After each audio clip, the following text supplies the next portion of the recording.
그럼 좀 더 하나하나 깊게 들어가 보겠습니다. 여기 4명, 문영배, 이미선, 김영두, 정정미. 이 4명의 재판관은 마은혁 후보자 등등에서 재판관 임명하지 않은 걸 두고 파면 사유가 안 된다고 했지만 여기 보면 보수로 불리는 김복형 재판관, 또 다른 의미의 진보의 정계선 재판관, 두 사람은 재판관 임명, 미임명 여부를 두고 전혀 다른 해석을 내놨습니다. 화면을 만나보겠습니다. 재판관 문영배, 재판관 이미선, 재판관 김영두, 재판관 정정미의 기각 의견에 동의합니다. 다만 이 사건 소추 사실 중 피청구인의 헌법재판관 임명 부작위와 관련하여서도 피청구인의 헌법 또는 법률 위반을 인정할 수 없다고 생각합니다. 피청구인에 대한 탄핵소추 의결 후 대통령의 권한을 대행하게 된 기획재정부 장관이 이인의 재판관을 임명한 것을 피청구인에게 유리한 사유로 삼을 수는 없고 현재 재판관 1인의 미임명으로 인한 헌정질서의 위기도 피청구인으로부터 비롯된 것입니다. 국가적 혼란을 신속하게 수습하여야 할 의무가 있음에도 불구하고 오히려 위와 같은 헌법 및 법률 위반 행위로 인하여 논란을 증폭시키고 그 위반의 정도가 파면을 정당화할 수 있을 정도로 중대합니다. 그렇다면 이 사건 심판 청구는 이유 있으므로 피청구인을 파면하여야 합니다. 정계선 재판관 얘기는 잠시 뒤에 만나보기로 하고요. 특히 최진정 변호사님, 김복형 재판관은 이거 재판관 즉시 임명해야 할 의무가 있다고 보기 어렵다. 위헌 위법도 아니라고 했어요. 그렇습니다. 이번 윤석열 대통령 탄핵 심판 과정을 압축적으로 김복형과 정계선의 전쟁이다. 이렇게 평가하는 사람들도 적지 않습니다. 예. 그만큼 지금까지 어떻게 보면 탄핵에 대한 상당 부분 어떻게 보면 인용 측에 있는 사람이 정계선 재판관 그리고 반대 측에 있다고 미뤄 짐작되는 부분이 김복형 재판관입니다. 예. 사실 그 정계선 재판관보다 김복형 그 재판관이 사법고 시험으로서는 상당히 그 선배시고 실제로 지금 첫 초임이 서울중앙지법법원입니다. 그리고 정계선 재판관 같은 경우에도 사법시험 수석을 하고 첫 번째 초임이 서울중앙지법 예비판사였습니다. 그만큼 여성으로 했을 때의 대한민국 사법부의 두 간판입니다. 아하. 그분이 이제 굉장히 그 강력하게 이렇게 그 부딪히고 있고 실질적으로 지난번에 최상목 권한 대행과 관련되는 권한쟁의 심판 때 이 선고를 2시간 앞두고 이렇게 변론이 재개됐지 않습니까? 예. 그때 후문을 보면은 밖에서 두 분의 어떤 여성의 목소리가 나왔다 이런 후문이 있습니다. 예. 그때의 미뤄 짐작컨대 그때에도 김복형 재판관과 정계선 재판관이 충돌했는 것이 아닌가 싶었는데 오늘 한덕수 국무총리 권한 대행에서 완전히 극과 극으로 지금 부딪히는 그런 모습을 보인 건 아니겠습니까? 예. 지금 그 정계선 재판관 같은 경우에는 이 정도면은 파면을 해야지 하고 있고 예. 김복형 재판관 같은데 어떻게 이게 말이 되느냐라고 해서 완전히 하늘과 땅 차이로 보는 것 같습니다. 그렇기 때문에 이러한 부분이 전체적인 어떤 헌법재판소의 어떤 의견이 일치되지 않는 모습의 대표적인 케이스가 아닌가 싶은데요. 오늘 지금 말씀하신 것처럼 한덕수 국무총리 권한 대행에 대한 탄핵이 기각됐다는 사실 자체보다도 오히려 여기에 드러난 이념적 성향이 거의 그대로 윤석열 대통령의 탄핵 결정이 투영되는 것이 아닌가. 그 부분이 우리 이 사건에서 주는 가장 큰 인사이트, 힌트가 아닌가 생각을 합니다. 그러니까 최 변호사의 전망과 시각은 그러면 지금도 정계선, 김복형 두 사람이 모르겠어요. 본인이 파면인지, 그러니까 인용인지 기각인지 각자 재판관이 패를 공개했는지는 모르겠지만 결론을 냈는지는 모르겠지만 이 재판관별로 이 평의를 통해서 지금 각 사안별로 두 사람이 제일 싸우고 있다라고 보시는 거예요? 그렇습니다. 그리고 사실 김복형 재판관님 같은 경우에는 제가 그 추측컨대 사실은 각하 쪽 의견이었을 겁니다. 그런데 왜 기각 쪽으로 갔느냐?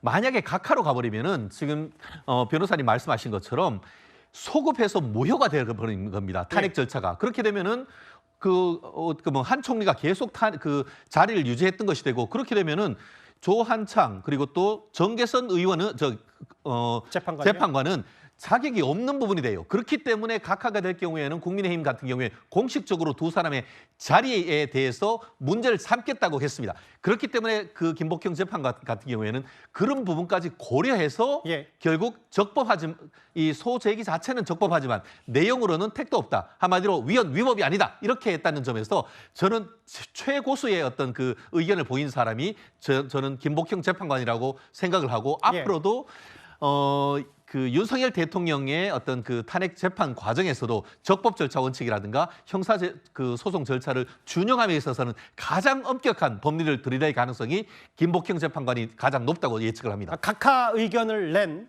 소수이긴 합니다만 김복형 재판관의 이런 판단이 여러 가지 지금 8명의 재판관의 본인들의 위치, 입지와도 관련이 있기 때문에 이런 얘기를 나눈 거다. 알겠습니다. 굉장히 배려해 주신 겁니다, 사실. 사실 김복형 재판관님께서 이거 각하다 해버렸으면 대번 정계선, 조한창 두 분의 헌법재판관의 지위가 흔들립니다. 예. 그렇다는 점에서는 김복형 재판관님이 동료들에 대해서 상당히 배려해 준 거고 그렇다는 점에서 비판을 할 수 있다고 하면은 이번 헌법재판소의 이와 같은 예. 중도 반단적 재판은 헌법재판소 보심 판결이라는 알겠습니다. 비판에도 자유롭게 어려울 겁니다. 그러니까 내용은 한덕수 총리한테 가장 손을 많이 들어준 김복형 재판관임에도 각하가 아니라 기각을 의견을 낸 이유가 있을 것이다. 알겠습니다. 예. 그런데 여기 이번에 5대 2대 1 중에서 홀로 나 혼자 인용 판단을 내린 정계선 재판관을 두고 국민의힘 권성동 원내대표가 이런 말을 했습니다. 직접 한번 들어보겠습니다. 정계선 재판관의 경우에는 전혀 7명과 다른 의견을 제시를 했거든요. 그런 측면에 봤을 때는 정계선 재판관의 우리가 임명되기 전부터 정치적 편향성에 대해서 여러 가지 문제 제기를 하고 이랬었는데 그런 측면에서 이번 판결 결과를 봤을 때는 그 문제 제기에 어느 정도 타당한 측면이 있지 않았느냐 그런 생각을 하게 됩니다. 성춘 부의장님, 정계선 재판관에 대한 편향성 논란을 권성동 원내대표가 다시 한번 제기했어요.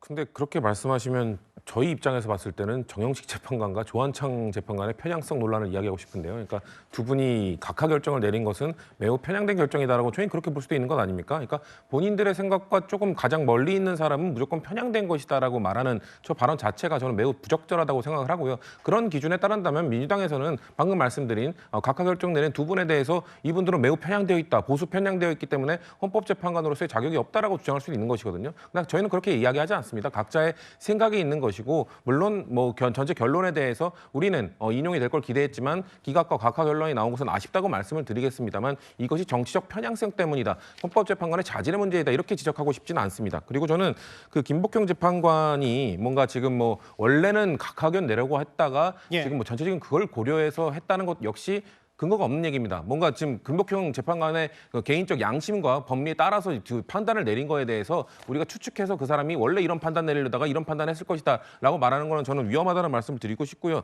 그렇기 때문에 김복형 재판관은 결국 이거를 지적했던 것 같아요. 그러니까 그 12월 26일 선출한 가결 그 이후에 뭔가 그 한덕수 국무총리가 나는 임명을 일단 안 하겠다라고 한 다음에 바로 탄핵 소추가 됐기 때문에 그 기간이 엄청 짧았잖아요. 사실 민주당 안에서도 이거는 전략적 인내를 좀 해야 된다. 지금 아니면 최성목 권한대행의 최성목 국무총리 상황처럼 뭔가 헌법재판소의 의견을 한번 묻고 오는 절차를 밟으면 그런 전략적 인내를 거치면 조금 더 그 당시 한덕수 권한대행에게 압박이 될 것이다 이런 얘기도 있었는데 그걸 거치지 않고 속도전을 하다 보니까 어떻게 보면 김복형 그 재판관의 판단 이거는 그 뭔가 위헌 위법적인 것은 아니었다라는 판단까지 이어진 게 아닌가라는 저는 아쉬움이 있기 때문에 그 당시의 판단이 좀 아쉽다. 다만 그때 그렇게 좀 저희가 속도전을 했기 때문에 최성목 권한대행이 그 권한대행을 물려받은 다음에 2명의 재판관으로도 임명을 해서 윤석열 대통령의 탄핵 심판이 정상적으로 그래도 진행이 지금까지 됐던 것 아닐까라는 저희는 생각도 해봅니다. 예.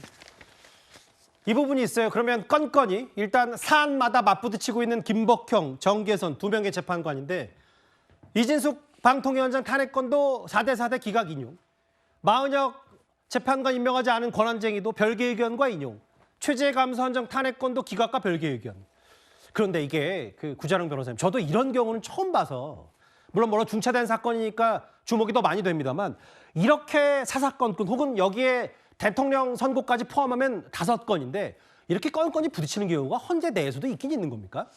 참 흔치는 않습니다. 그리고 사실 법관이라는 게 양심이 개인적인 양심이 아니라 직업적인 양심이거든요. 그래서 내 평소의 취향이나 소신에 따라서 가지고 있는 결론과 법에 따라서 할 수 있는 결론이 다른 경우에는 법적인 결론을 따라가야 되는데 지금 정계선 재판관에 대해서 비판이 따르는 거는 어떤 진영에 따라서 비판하는 것이 아니라 정말 흔치 않은 법리 구성을 통해서 이례적인 결정을 하기 때문에 그런 것이고 이거에 대해서는 다 근거가 있습니다. 예를 들어서 이진숙 방통위원장 사건에서 4대4로 갈라졌을 때 우리 헌법학회의 태두라고 하는 허영 교수님께서 진짜 충격받았다고 하셨어요. 이거는 나올 수가 없는 거다. 인용 결정이 어떻게 나오냐라고 했었고 마은혁 이제 미임명에 대해서도 사실 국회의장이 이거에 대해서 단독으로 뭐 소출할 수 있냐, 이제 청구할 수 있냐 이거에 대해서 논란이 됐었는데 이걸 그냥 그 검토 대상으로 삼지 않고 인용을 해버리고 이게 이런 식으로 쭉 갈라지는 거에 대해서는 굉장히 좀 놀랍고 학계의 평가, 법조인의 평가 그리고 예전에 판례의 평가에 따르면은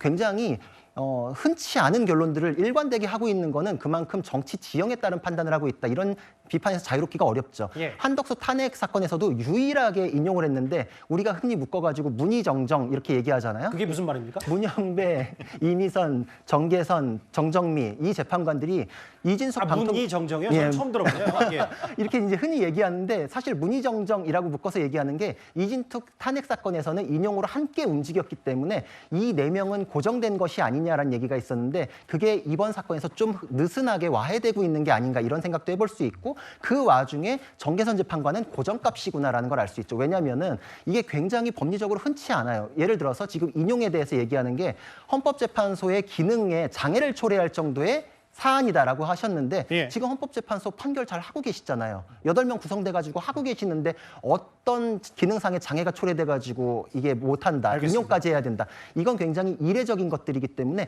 이례적인 게 일관되다 보면은 그 의도성은 의심받을 수밖에 없다. 이렇게 생각을 합니다. 그 최진영 변호사님, 사실 정계선 재판관 얘기를 하나만 더 해볼 게 뭐냐면 오늘 유일하게 소수 의견으로 인용했지만 파면 맞다. 그거 여기 보면 헌법재판관 미임명은 문제가 있다라고 하면서 또 하나 있는 게 바로 내란 상설특검 임명회피.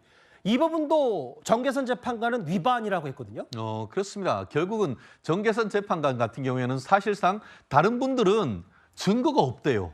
다른 분들은 증거가 없대는데 어떻게 그 판사님들이 증거도 없는데 본인이 봤을 때는 딱 보니까 내란 상설특검 회피가 어떻게 보면은 탄핵할 만한 사유고 헌법재판관 임명 거부했는 것도 딱 보니까 이것이 헌법재판소의 어떤 기능을 마비할 정도의 중대하다라고 판단을 할 수가 있죠. 그렇기 때문에 구자령 변호사님이 얘기하는 것처럼 여기 같은 경우 소수 의견 낼 수 있습니다. 미스터 소수 의견 김희수 그 전 재판관도 있었습니다. 그렇지만 나름대로 치열한 토론이 있고 거기에서 나름대로 합리적 근거가 있기 때문에 그것을 존중했지만 이번 사안 같은 경우에는 어떤 뭐 인권과 관련되는 것이나 아니면 그 소수 보호나 그런 것들이 전혀 아닙니다. 상식적인 선에서 봤을 때에 이것이 내란 상설 특검을 회피했다고 이것이 탄핵이 됩니까?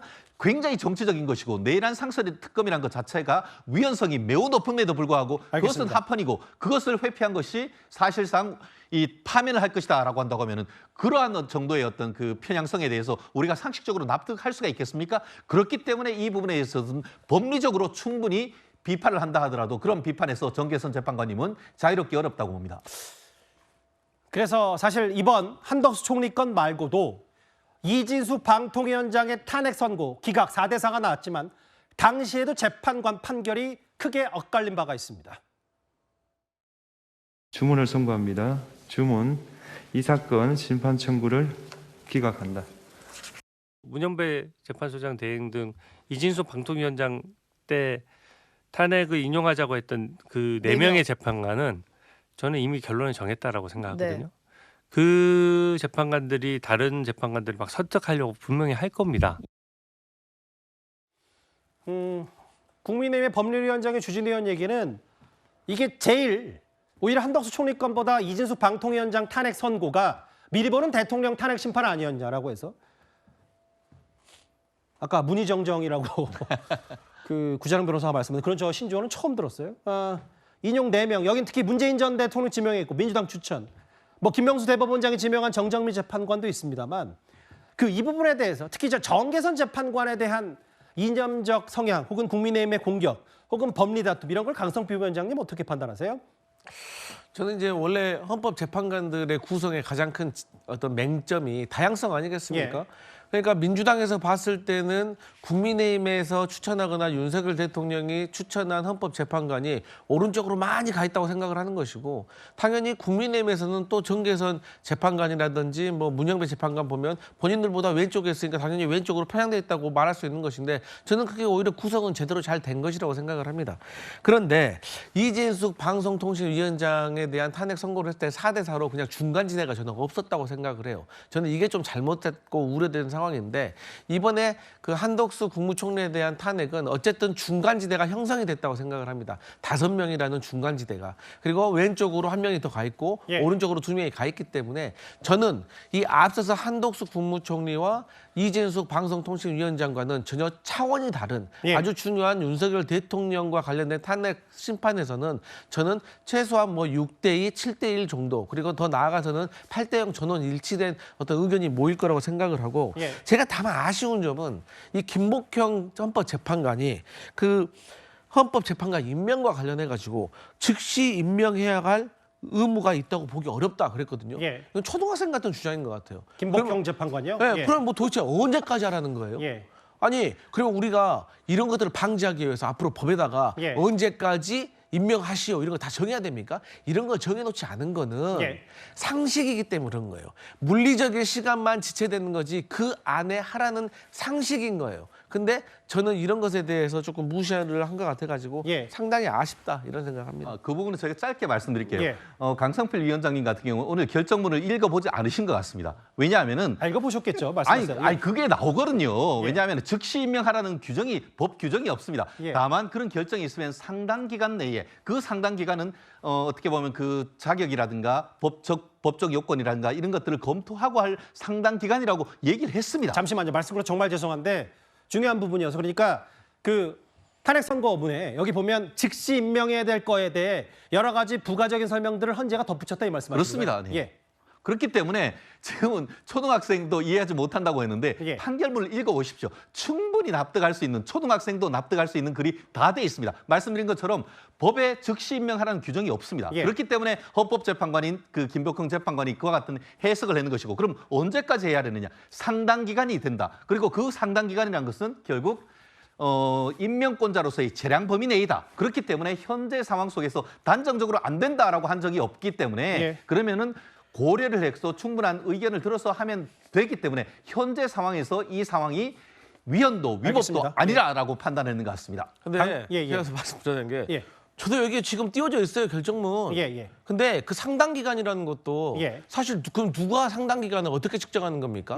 그렇기 때문에 즉시 임명해야 할 의미가 어렵다고 한 겁니다. 그게 그 상당 기간에 대해서는 그래서 재판부에서 개별 구체적 사안을 통해서 판단을 하게 돼 있고, 이게 일반적인 법리를 그대로 갖고 온 거기 때문에 김복형 재판관 논리가 타당한 게, 예를 들어서 법률에 대해서 헌법 불합치 결정 났을 때 입법자는 언제까지 개선 입법을 하라라고 명령을 하지만 정치권에서 논의를 하다가 지금 한 6년 이상 보류되고 있는 사건들 많거든요. 그거에 대해서 위헌 위법이라고 안 하잖아요. 그래서 부작위에 대해서는 상당 기간이 지나고 그것이 이 명령을 몰각시킬 정도로 아예 안 하겠다, 의미가 없는 수준까지 갔을 때에서야 위법이라고 평가하는 것이지, 그 수준에 이르지 않았을 때는 이거는 쉽사리 위헌 위법으로 선언할 수 없다라는 게 확립된 법리고, 김복형 재판관은 모르실 수가 없죠. 그 법리를 그대로 갖고 오신 건데. 그러니까 이제 그 법리적으로 해석하면 고 변호사 말씀은 이게 최소한이고 상당히 보수적으로 접근해야 되는 거기 때문에 몇 월 며칠 몇 시에 한다는 건 직관적으로 언제까지 임명하라는 건 정치권 논리고, 법적으로는 보수적이고 그런 부분들을 인용해서 본다 이런 말씀하시는 것 같아요.